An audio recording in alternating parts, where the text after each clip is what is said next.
if you were to pick 3 people in the running for Player of the Year right now, who would your 3 be? Of the season for Newcastle? For Newcastle, if you had to pick 3 in the running for Player of the Season, who would you pick? It's a tough one, you know. It is a tough one. It's a mad one. They've all had like but there's Shaw, there's Botman, there's Trippier, there's Bruno, there's Schmidt. All these days. All right, let's whittle it down. Let's whittle it down because like can't forget Miggy's purple patch. So that's got to be in there. No, there's Mickey. Shit. Do you know what I mean? He's top goal scorer still. Yes. Do you know what I mean? Isak came in and he's done his thing. So like, it's just that instant impact. You got Pope who's been consistent pretty much the whole season. Yeah, he's had a couple little blips, but he's been rock solid. Botman as well. If I was going to say my 3, okay, I'm going to go Miggy. Okay. I'm going to go Pope. And then I'm going to go... Jeez. It's got to be someone from that back line. Another person from the back line. I'm gonna go Botman. But I was thinking about Chips as well, but I don't know. Those are my 3. I'm gonna go Bruno. Okay. I'm gonna go Big Joe. Yeah, man. And I'm gonna go Fabian Shaw, man. I didn't know. Hey, you man, I didn't know. Bro, I didn't know Shaw could be like that. I didn't know. Didn't know. What a marriage. I remember we was talking on these shows and we were saying, like, Shaw can't play in the back 2. Yeah. You can only play in the 3. My man's been tearing it up, putting the best performance of his career in the back 2. You know? Bro, when I mention him in discussions, man, look at me twice like, Shaw. I'm like, it's because you don't watch Newcastle, bro. It's because you're not watching us. Exactly. You're just hearing the name. I was on with a Man United fan in the build-up to the game at St James's Park the other week, right? And we're talking about who's the better centre-back pairing. And they were talking about Martinez and Varane and all the rest of it. And then they stopped waxing lyrical about Botman, right? So he's been class. And then mentioned Shaw. I'm like, hold on a second. Shaw's been Botman's equal this season. Yeah, not better sometimes. If not better. It's a small business. And these guys are looking at each other here to say, Shaw, like Shaw, yeah. Hey Pete, I watched you on that episode. Hey, the way Pete was talking greasy, because they were trying to force their players in. Pete wasn't happening. Nah, equal. Yeah, won't take him. Because they were saying, oh, who would you take from our team? He was like, maybe Rashford. Bro, maybe Rashford. I hate that when other clubs say to us, "Oh, he'll get into your team," or "He'll be all right in your team." No, the best in the league. Yeah, our players are on fire, red hot on fire. Yeah, I'm not missing your man. I'm not missing your players. I'm not needing your players. Best defensive record in the Premier League. 21 goals in a season. No. Newcastle. You just cannot discard that. Best centre-back pairing in the Premier League because they've been the reason why we've only conceded 21 goals. Best defensive record in terms of clean sheets, equal to Man United, funnily enough. And we're playing the centre-back at left-back. Exactly. Yeah. The tallest one in the world, by the way. This man, sometimes you're a short little centre-back, so you can understand to play on the left-back. Bro, no one should be playing Dan Burn at left-back for a whole season. Hey, listen, he's not just playing left-back, He's not letting the left-backs get in the team. Yeah. You know what? The disrespect. Target's Master Splinter right now. I'm sorry, but Target's playing Master Splinter right now, bro. He can't get in the team, man. Hey, Target must think he's a dickhead.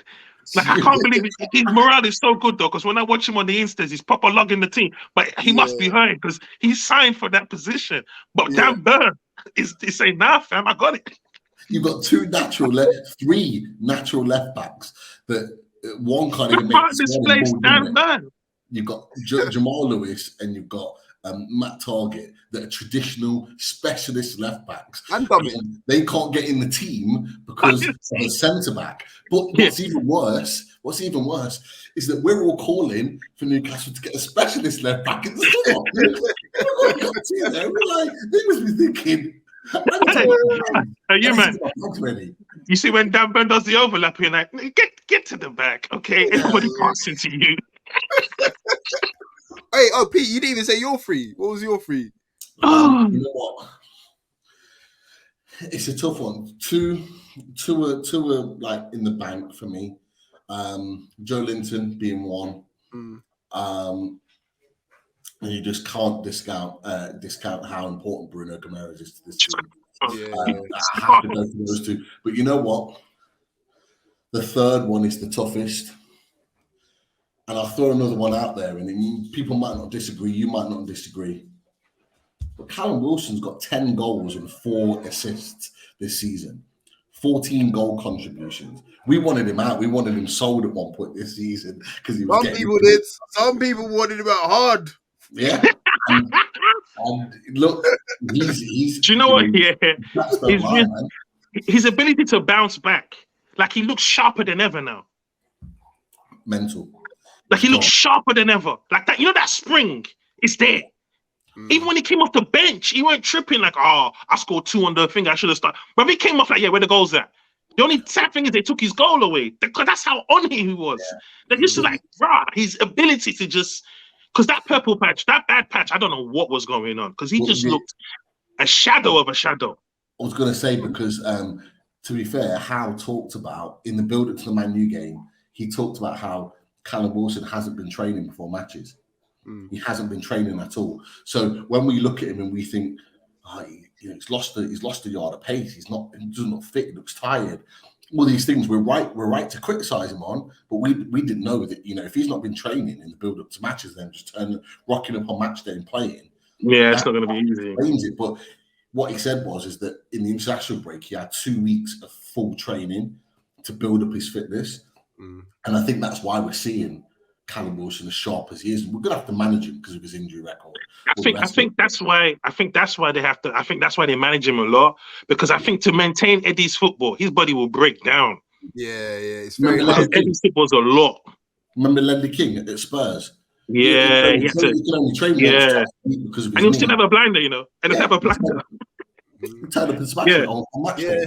It might be a situation like that. But my third, it could be. I threw Wilson in the mix. I probably wouldn't have had him, to be fair. For me, it's a toss up between Miggy and Pope. Miggy being a real, but Pope for me, we only paid an initial fee of 3 million for him, and he's not doing that kind of business for Newcastle. I'll probably lean towards Pope, to be honest. The mad thing, Pete. What's that? You know the mad thing? When we brought him in, I wasn't sure. I was like, nah, they can't be displacing dubs like that for Pope. It's not even that. I just feel like, with the whole back four, I feel like they're like Voltron. Like, I feel like they're just one. Like, Pope is like part of them, Like, he just fits. Yeah. And even though I don't even care if he's not good with his feet. He's good with his hands.